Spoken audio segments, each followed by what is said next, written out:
7.5 साल के बाद वे लोग लाहौर से अमृतसर आए थे। हॉकी का मैच देखने का तो बहाना ही था। उन्हें ज्यादा चाव उन घरों और बाजारों को फिर से देखने का था जो 7.5 साल पहले उनके लिए पराये हो गए थे। हर सड़क पर मुसलमानों की कोई न कोई टोली घुमड़ती नजर आ जाती थी। उनकी आंखें इस आग्रह के साथ वहां की हर चीज को देख रही थीं, जैसे वह शहर साधारण शहर न होकर एक अच्छा खासा आकर्षण केंद्र हो। तंग बाजारों में से गुजरते हुए वे एक दूसरे को पुरानी चीजों की याद दिला रहे थे। देख फतहदीना, मिस्री बाजार में अब मिस्री की दुकानें पहले से कितनी कम रह गई हैं। उस नुक्कड़ पर सुक्खी भठियारिन की भट्ठी थी जहां अब वह पान वाला बैठा है। यह नमक मंडी देख लो खान साहब, यहाँ की एक एक लालाइन व नमकीन होती है कि बस। बहुत दिनों के बाद बाजारों में तुर्रेदार पगड़ियां और लाल तुर्की टोपियां नजर आ रही थीं। लाहौर से आए मुसलमानों में काफी संख्या ऐसे लोगों की थी जिन्हें विभाजन के समय मजबूर होकर अमृतसर से जाना पड़ा था। 7.5 साल में आए अनिवार्य परिवर्तनों को देखकर कहीं उनकी आंखों में हैरानी भर जाती और कहीं अफसोस घिर आता। वल्लाह, कटरा जयमल सिंह इतना चौड़ा कैसे हो गया? क्या इस तरफ के सब मकान जल गए थे? यहाँ हकीम आसिफ अली की दुकान थी ना, अब यहाँ एक मोची ने कब्जा कर रखा है। और कहीं कहीं ऐसे भी वाक्य सुनाई दे जाते, वली ये मस्जिद ज्यों की त्यों खड़ी है। इन लोगों ने इसका गुरुद्वारा नहीं बना दिया। जिस रास्ते से भी पाकिस्तानियों की टोली गुजरती, शहर के लोग उत्सुकता पूर्वक उस तरफ देखते रहते। कुछ लोग अब भी मुसलमानों को आते देखकर आशंकित से रास्ते से हट जाते, जबकि दूसरे आगे बढ़कर उनसे बगलगीर होने लगते। ज्यादातर वे आगंतुकों से ऐसे ऐसे सवाल पूछते कि आजकल लाहौर का क्या हाल है, अनारकली में अब पहले जितनी रौनक होती है या नहीं। सुना है शाह आलमी गेट का बाजार पूरा नया बना है। कृष्णनगर में तो कोई खास तब्दीली नहीं आई। वहां का रिश्वतपुरा क्या वाकई रिश्वत के पैसे से बना है? कहते हैं पाकिस्तान में अब बुर्का बिल्कुल उड़ गया है, ये ठीक है? इन सवालों में इतनी आत्मीयता झलकती थी कि लगता था लाहौर एक शहर नहीं, हजारों लोगों का सगा संबंधी है जिसके हाल जानने के लिए वे उत्सुक हैं। लाहौर से आए लोग उस दिन शहर भर के मेहमान थे, जिनसे मिलकर और बातें करके लोगों को बेहद खुशी हो रही थी। बाजार बांसा अमृतसर का एक उजड़ा सा बाजार है, जहां विभाजन से पहले ज्यादातर निचले तबके के मुसलमान रहते थे। वहां ज्यादातर बांसों और शहतीरों की ही दुकानें थीं, जो सब की सब एक ही आग में जल गई थीं। बाजार बासाओं की वह आग अमृतसर की सबसे भयानक आग थी, जिससे कुछ देर के लिए तो सारे शहर के जल जाने का अंदेशा पैदा हो गया था। बाजार बासाओं के आसपास के कई मोहल्लों को तो उस आग ने अपनी लपेट में ले ही लिया था। खैर, किसी तरह वह आग काबू में आ गई थी, पर उसमें मुसलमानों के एक एक घर के साथ हिंदुओं के भी 4-4 6-6 घर जलकर राख हो गए थे। अब 7.5 साल में उनमें से कई इमारतें फिर से खड़ी हो गई थीं, मगर जगह जगह मलबे के ढेर अब भी मौजूद थे। नई इमारतों के बीच बीच वे मलबे के ढेर एक अजीब वातावरण प्रस्तुत करते थे।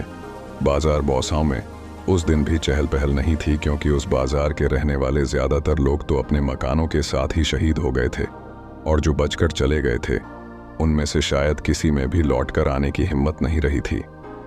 सिर्फ एक दुबला पतला बुढ़ा मुसलमान ही उस दिन उस वीरान बाजार में आया और वहां की नई और जली हुई इमारतों को देखकर जैसे भूल भुलैयाओं में पड़ गया। बाईं तरफ जाने वाली गली के पास पहुंचकर उसके पैर अंदर मुड़ते को हुए, मगर फिर वह हिचकिचाकर वहां बाहर ही खड़ा रह गया, जैसे उसे विश्वास नहीं हुआ कि यह वही गली है जिसमें वह जाना चाहता है। गली में एक तरफ कुछ बच्चे कीड़ी कीड़ा खेल रहे थे और कुछ फासले पर दो स्त्रियां ऊंची आवाज में चीखती हुई एक दूसरी को गालियां दे रही थीं। सब कुछ बदल गया, मगर बोलियां नहीं बदली। बुढ़े मुसलमान ने धीमे स्वर में अपने से कहा और छड़ी का सहारा लिए खड़ा रहा। उसके घुटने पाजामे से बाहर को निकल रहे थे। घुटनों से थोड़ा ऊपर शेरवानी में 3-4 पै बंद लगे थे। गली से एक बच्चा रोता हुआ बाहर आ रहा था। उसने उसे पुचकारा, इधर आ बेटे, आ, तुझे चिज्जी देंगे, आ। और वह अपनी जेब में हाथ डालकर उसे देने के लिए कोई चीज ढूंढने लगा।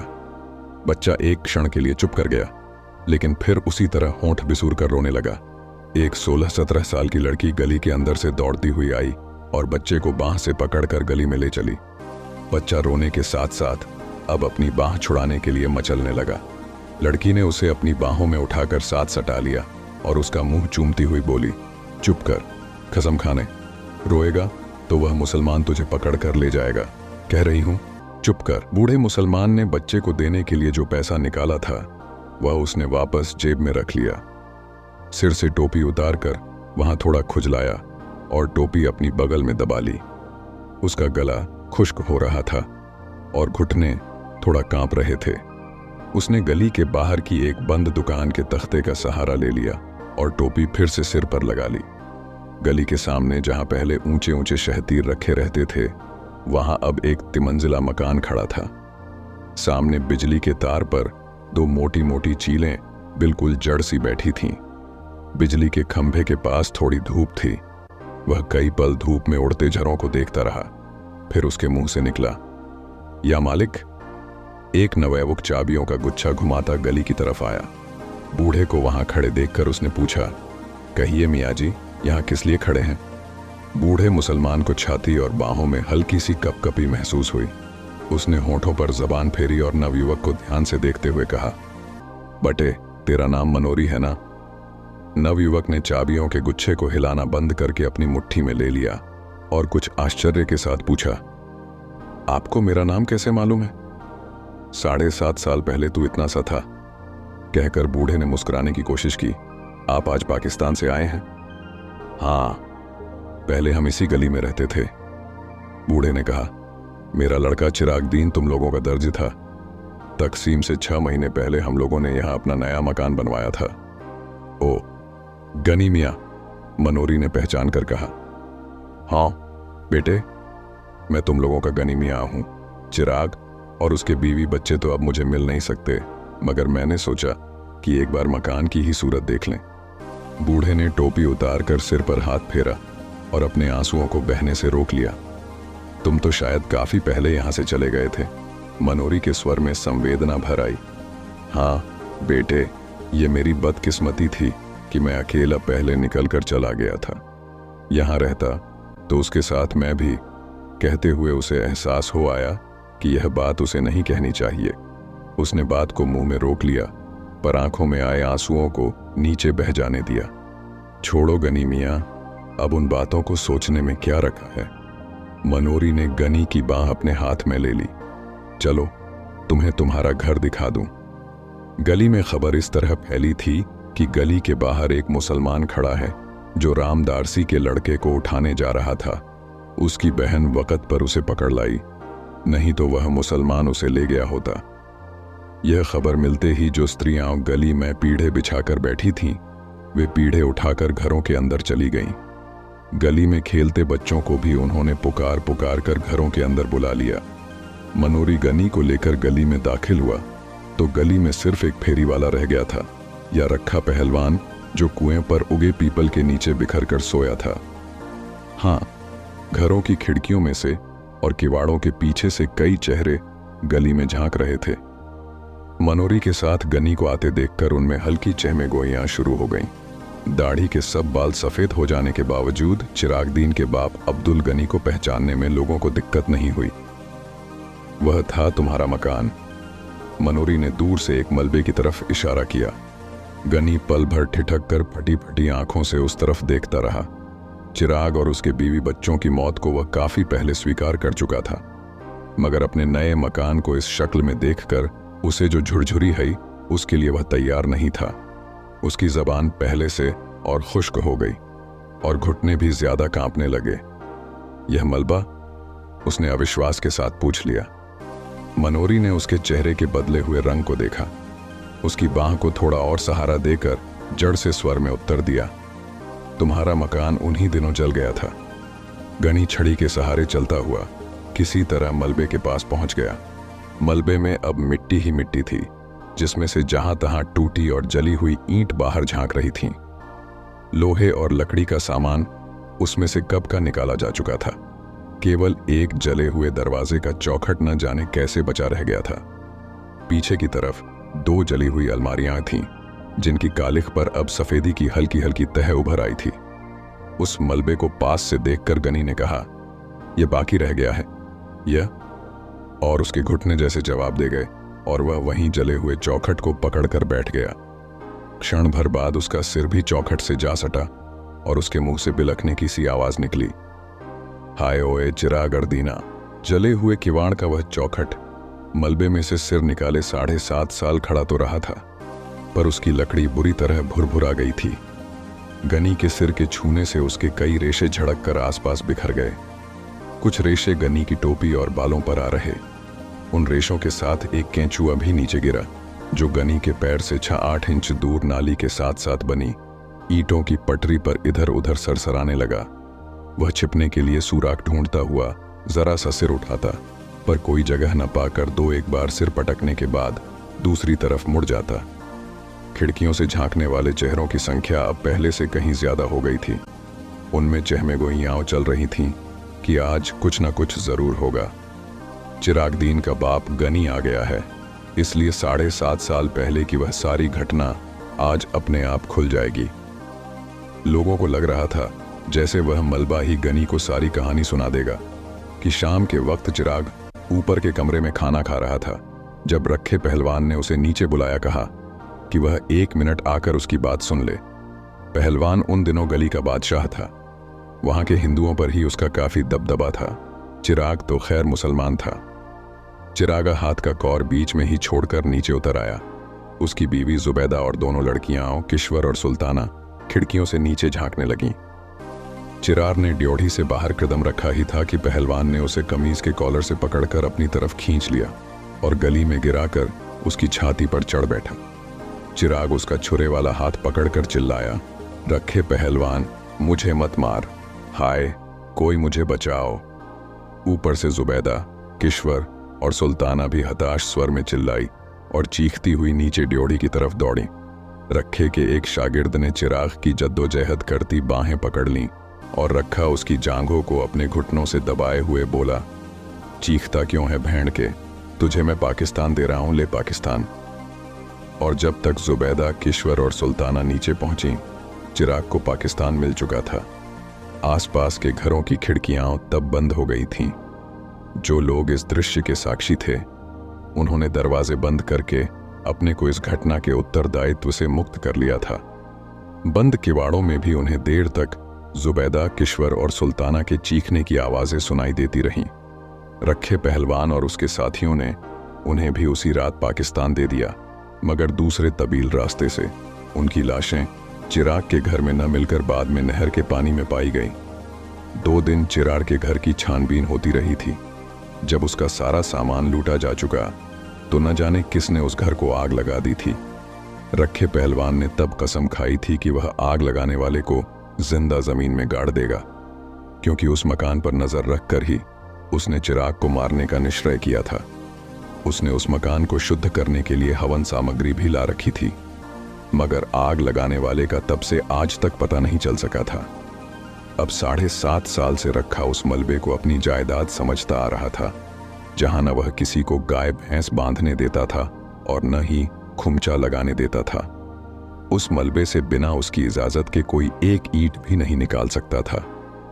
लोग आशा कर रहे थे कि यह सारी कहानी जरूर किसी न किसी तरह गनी तक पहुंच जाएगी। जैसे मलबे को देखकर ही उसे सारी घटना का पता चल जाएगा, और गनी मलबे की मिट्टी को नाखूनों से खोद खोद कर अपने ऊपर डाल रहा था और दरवाजे के चौखट को बौह में लिए हुए रो रहा था। बोल चिरागदीना, बोल, तू कहाँ चला गया ओए? ओ किश्वर, ओ सुल्ताना, हाय मेरे बच्चे ओए, गनी को पीछे क्यों छोड़ दिया? और भुरभुरे किवाड़ से लकड़ी के रेशे झड़ते जा रहे थे। पीपल के नीचे सोए रखे पहलवान को जाने किसी ने जगा दिया या वह खुद ही जाग गया। यह जानकर कि पाकिस्तान से अब्दुल गनी आया है और अपने मकान के मलबे पर बैठा है, उसके गले में थोड़ा झाग उठाया, जिससे उसे खांसी आ गई और उसने कुएं के फर्श पर थूक दिया। मलबे की तरफ देखकर उसकी छाती से थौंकने की सी आवाज निकली और उसका निचला होंठ थोड़ा बाहर को फैलाया। गनी अपने मलबे पर बैठा है। उसके शागिर्द लच्छे फैलावन ने उसके पास आकर बैठते हुए कहा, मलबा उसका कैसे है? मलबा हमारा है, पहलवान ने झाग से घर घर आई आवाज में कहा, मगर वह वहां बैठा है। लच्छे ने आंखों में एक रहस्यमय संकेत लाकर कहा, बैठा है बैठा रहे, तू चिलम ला। रखे की टोंगें थोड़ी फैल गईं और उसने अपनी नंगी जांघों पर हाथ फेर लिया। मनोरी ने अगर उसे कुछ बतावता दिया तो। लच्छे ने चिलम भरने के लिए उठते हुए उसी रहस्यपूर्ण ढंग से कहा, मनोरी की क्या शामत आई है। लच्छा चला गया। कुएं पर पीपल की कई पुरानी पत्तियां बिखरी थीं। रखा उन पत्तियों को उठा उठाकर अपने हाथों में मसलता रहा। जब लच्छे ने चिलम के नीचे कपड़ा लगाकर चिलम उसके हाथ में दी तो उसने कश खींचते हुए पूछा, और तो किसी से गनी की बात नहीं हुई? नहीं। ले। और उसने खांसते हुए चिलम लच्छे के हाथ में दे दी। मनोरी गनी की बौह पकड़े मलबे की तरफ से आ रहा था। लच्छा उकड़ू होकर चिलम के लंबे लंबे कश खींचने लगा। उसकी आंखें आधा क्षण रखे के चेहरे पर टिकती और आधा क्षण गनी की तरफ लगी रहती। मनोरी गनी की बांह थामे उससे एक कदम आगे चल रहा था, जैसे उसकी कोशिश हो कि गनी कुएं के पास से बिना रखे को देखे ही निकल जाए। मगर रखा जिस तरह बिखर कर बैठा था, उससे गनी ने उसे दूर से ही देख लिया। कुएं के पास पहुंचते न पहुंचते उसकी दोनों बाहें फैल गईं और उसने कहा, रखे पहलवान। रखे ने गर्दन उठाकर और आंखें जरा छोटी करके उसे देखा। उसके गले में अस्पष्ट सी घरघराहट हुई, पर वह बोला नहीं। रखे पहलवान, मुझे पहचाना नहीं? गनी ने बाहें नीची करके कहा, मैं गनी हूं, अब्दुल गनी, चिरागदीना का बाप। पहलवान ने ऊपर से नीचे तक उसका जायजा लिया। अब्दुल गनी की आंखों में उसे देखकर एक चमक सी आ गई थी। सफेद दाढ़ी के नीचे उसके चेहरे की झुर्रियां भी कुछ फैल गई थीं। रखे का निचला होंठ फड़कड़ा, फिर उसकी छाती से भारी सा स्वर निकला, सुना गनिया। गनी की बाहें फिर फैलने को हुई, पर पहलवान पर कोई प्रतिक्रिया न देखकर उसी तरह रह गई। वह पीपल का सहारा लेकर कुएं की सिल पर बैठ गया। ऊपर खिड़कियों में चहमे गोइयां तेज हो गईं कि अब दोनों आमने सामने आ गए हैं तो बात जरूर खुलेगी। फिर हो सकता है दोनों में गाली गलौज भी हो। अब रखा गनी को हाथ नहीं लगा सकता। अब वे दिन नहीं रहे, बड़ा मलबे का मालिक बनता था। असल में मलबा न इसका है न गनी का। मलबा तो सरकार की मलकियत है। मरदूत किसी को वहां गाय का खूंटा तक नहीं लगाने देता। मनोरी भी डरपोक है। इसने गनी को बता क्यों नहीं दिया कि रखे ने ही चिराग और उसके बीवी बच्चों को मारा है। रखा आदमी नहीं सांड है, दिन भर सांड की तरह गली में घूमता है। गनी बेचारा कितना दुबला हो गया है, दाढ़ी के सारे बाल सफेद हो गए हैं। गनी ने कुएं की सिल पर बैठकर कहा, देख रखे पहलवान, क्या से क्या हो गया है। भरा पूरा घर छोड़कर गया था और आज यहां यह मिट्टी देखने आया हूं। बस घर की आज यही निशानी रह गई है। तू सच पूछे तो मेरा यह मिट्टी भी छोड़कर जाने को मन नहीं करता। और उसकी आंखें फिर छलछला आईं। पहलवान ने अपनी टोंगें समेट लीं और अंगोछा कुएं की मुंहडेर से उठाकर कंधे पर डाल लिया। लच्छे ने चिलम उसकी तरफ बढ़ा दी। वह कश खींचने लगा। तू बता रखे, ये सब हुआ किस तरह? गनी किसी तरह अपने आंसू रोक कर बोला, तुम लोग उसके पास थे, सब में भाई भाई की सी मोहब्बत थी। अगर वह चाहता तो तुम में से किसी के घर में नहीं छिप सकता था। उसमें इतनी भी समझदारी नहीं थी। ऐसे ही है। रखे को स्वयं लगा कि उसकी आवाज में एक अस्वाभाविक सी गूंज है। उसके होंठ गाढ़े लार से चिपक गए थे। मूंछों के नीचे से पसीना उसके होंठ पर आ रहा था। उसे माथे पर किसी चीज का दबाव महसूस हो रहा था और उसकी रीढ़ की हड्डी सहारा चाह रही थी। पाकिस्तान में तुम लोगों के क्या हाल है? उसने पूछा। उसके गले की नसों में एक तनाव आ गया था। उसने अंगोछे से बगलों का पसीना पोंछा और गले का झाग मुंह में खींचकर गली में थूक दिया। क्या हाल बताऊं रखे? गनी दोनों हाथों से छड़ी पर बोझ डालकर झुकता हुआ बोला, मेरा हाल तो मेरा खुदा ही जानता है। चिरागा वहां साथ होता तो और बात थी। मैंने उसे कितना समझाया था कि मेरे साथ चला चल, पर वह जिद पर अड़ा रहा कि नया मकान छोड़कर नहीं जाऊंगा। यह अपनी गली है, यहाँ कोई खतरा नहीं है। भोले कबूतर ने यह नहीं सोचा कि गली में खतरा न हो, पर बाहर से तो खतरा आ सकता है। मकान की रखवाली के लिए चारों ने अपनी जान दे दी। रखे, उसे तेरा बहुत भरोसा था। कहता था कि रखे के रहते मेरा कोई कुछ नहीं बिगाड़ सकता। मगर जब जान पर बन आई तो रखे के रोके भी न रुकी। रखे ने सीधा होने की चेष्टा की, क्योंकि उसकी रीढ़ की हड्डी बहुत दर्द कर रही थी। अपनी कमर और जांघों के जोड़ पर उसे सख्त दबाव महसूस हो रहा था। पेट की अंतड़ियों के पास से जैसे कोई चीज उसकी सांस को रोक रही थी। उसका सारा जिस्म पसीने से भीग गया था और उसके तलुओं में चुनचुनाहट हो रही थी। बीच बीच में नीली फुलझड़ियां सी ऊपर से उतरती और तैरती हुई उसकी आंखों के सामने से निकल जाती। उसे अपनी जबान और होंठों के बीच एक फासला सा महसूस हो रहा था। उसने अंगूछे से होंठों के कोनों को साफ किया। साथ ही उसके मुंह से निकला, हे प्रभु, तू ही है, तू ही है, तू ही है। गनी ने देखा कि पहलवान के होंठ सूख रहे हैं और उसकी आंखों के गिर्द दायरे गहरे हो गए हैं।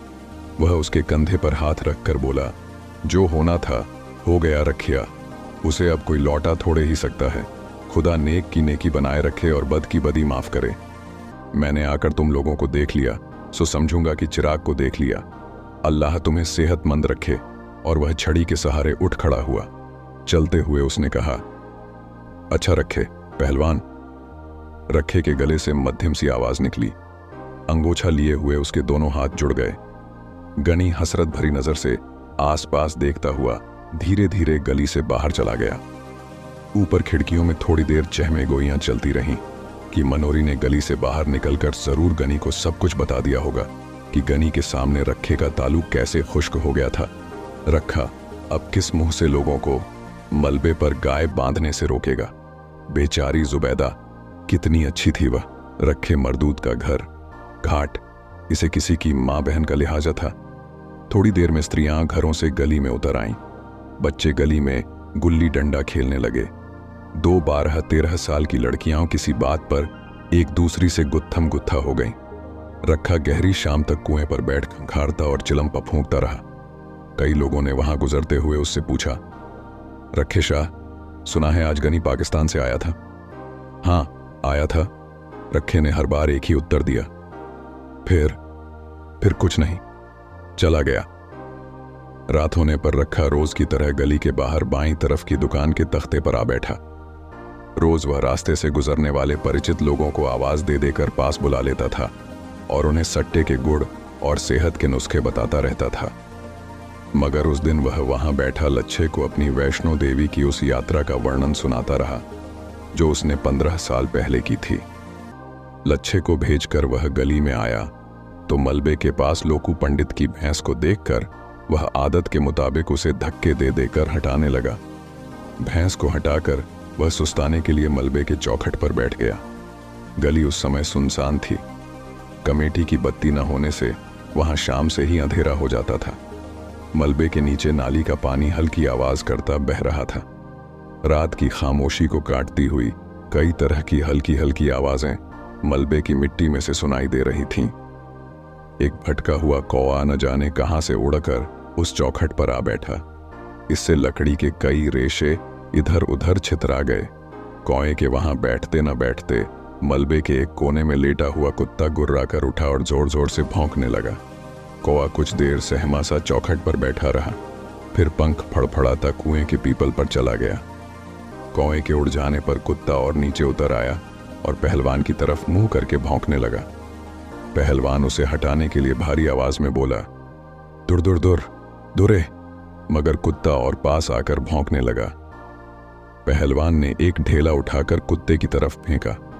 कुत्ता थोड़ा पीछे हट गया पर उसका भौंकना बंद नहीं हुआ। पहलवान कुत्ते को मां की गाली देकर वहां से उठ खड़ा हुआ और धीरे धीरे जाकर कुएं की सिल पर लेट गया। उसके वहां से हटते ही कुत्ता गली में उतर आया और कुएं की तरफ मुंह करके भौंकने लगा। काफी देर भौंकने के बाद जब उसे गली में कोई प्राणी चलता फिरता नजर नहीं आया तो वह एक बार कान झटक कर मलबे पर लौट गया और वहां कोने में बैठकर गुर्राने लगा। ये कहानी आपको कैसे लगी जरूर कमेंट में बताइएगा। धन्यवाद।